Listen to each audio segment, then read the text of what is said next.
अस्सलाम वालेकुम। नवाज शरीफ का अंजाम इस्टेब्लिशमेंट से शुरू हो के इस्टेब्लिशमेंट ने ही ख़त्म कर दिया। तारीख़ पढ़ने वालों को पता होगा कि 1985 में जनरल जेलानी ने नवाज शरीफ को उठाया था और पंजाब का वज़ीर ख़ज़ाना लगाया था। वहाँ से फिर उसका सफ़र शुरू हुआ और हमेशा इस्टेब्लिशमेंट के कंधों पे बैठ के उसने इक़्तिदार हासिल किया। कभी बेनज़ीर की दुश्मनी में हमारे इस्टेब्लिशमेंट ने नवाज शरीफ को इक़्तिदार दिया और कभी किसी और की दुश्मनी में।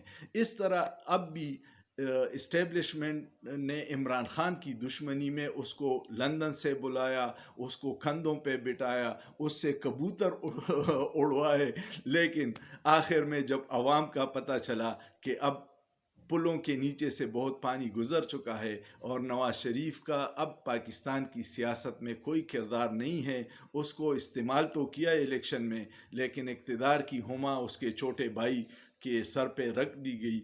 और वो सायरा बानो जो जीडीए की एमएनए थी, उसने बड़ा प्यारा एक फ़िक्रा कहा था इलेक्शन से भी पहले कि रिश्ते वालों को छोटी बहन पसंद आ गई है। तो अब इस्टेब्लिशमेंट की चॉइस शहबाज शरीफ था, क्योंकि वो यस सर में बहुत आगे जा चुका है।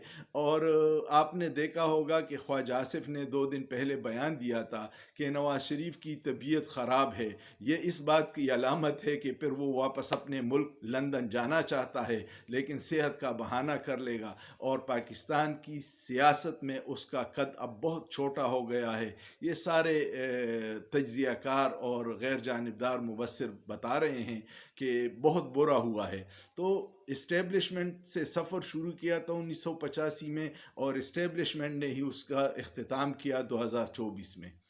अल्लाह पाकिस्तान और पाकिस्तानियों को अपने हिफ्ज़ व अमान में रखे, लेकिन सोचिए, सोचना जुर्म नहीं है।